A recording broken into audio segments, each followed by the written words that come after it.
विश्वविद्यालय के अंदर किन कारणों से एडहॉकिज्म ने इतनी अपनी जड़ें मजबूत की, उसके विवेचना करना बार बार सही नहीं है। लेकिन फिर भी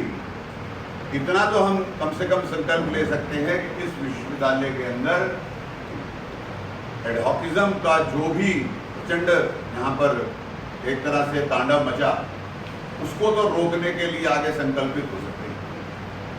तो हम लोग इस बात की चर्चा करेंगे कि हमारे जितने साथी हैं यूनिवर्सिटी एज ए यूनिट, अभी 2900 नियुक्तियां होनी बाकी, अभी 2800 नियुक्तियां हो चुकी हैं और हमारे पास में अब एडहॉक शिक्षक साथी जो काम कर रहे हैं 1850 के करीब बचते हैं।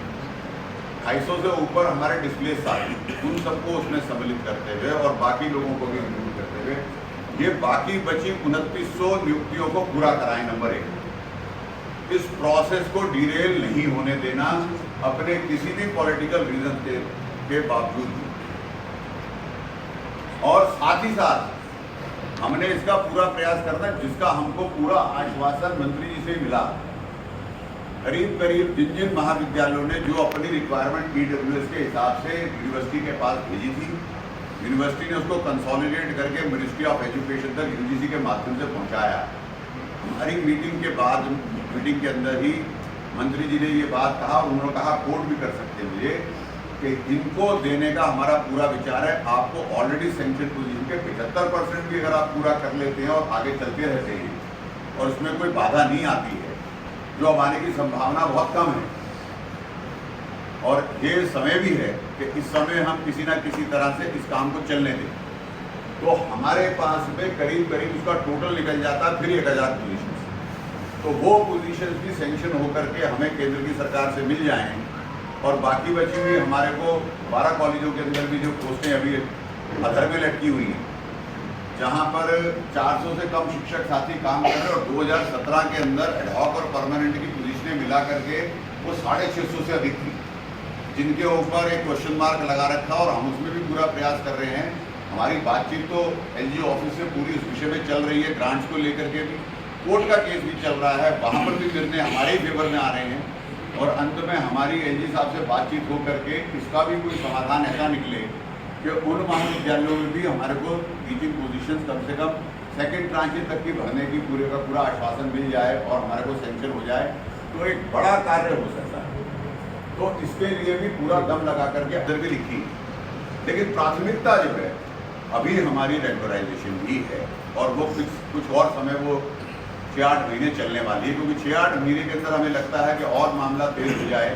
दिल्ली सरकार की गवर्निंग बॉडी बने ना बने, वहाँ पर ऑफिशिएटिंग प्रिंसिपल रहें या प्रिंसिपल वैसे बने, उससे हमारा खास लेना देना नहीं। हमारी तरफ से गवर्निंग बॉडी भी बन जाए, हमारी तरफ से प्रिंसिपल भी वहाँ पक्के लग जाएं, लेकिन हमारा ध्येय क्या है?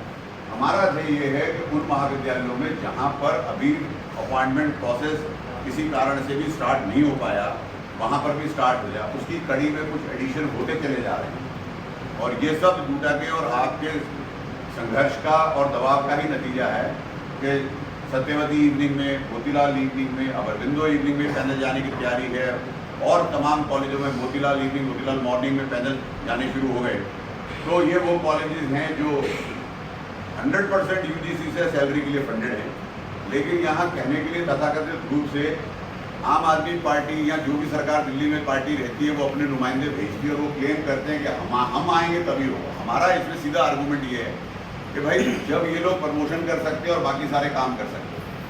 तो फिर इनके माध्यम से नियुक्तियाँ क्यों नहीं हो?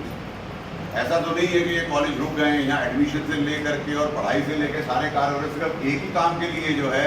हमको सारा ये ध्यान आ जाए कि ये तो गवर्निंग बॉडी प्रॉपर नहीं है, यहाँ तो प्रिंसिपल पक्का नहीं है। तो वही प्रिंसिपल तो लोगों की प्रमोशन सिलेक्शन कमेटी कर ही रहा है और सिलेक्शन कमेटी की पूरी संरचना वही तो है प्रमोशन की, एसोसिएट की और प्रोफेसर की निकाल के देख लीजिए, एकदम आइडेंटिकल है जो असिस्टेंट प्रोफेसर लगने के लिए। तो वो सब मीट कर सकती हैं, तो फिर ये भी मीट कर सकती है। इसी कारण से, इसी दबाव से अभी विश्वविद्यालय प्रशासन कुछ आगे इसमें बढ़ रहा है और हमें पूरी उम्मीद ये है कि डूटा के चुनाव के बाद में आप लोगों के सहयोग से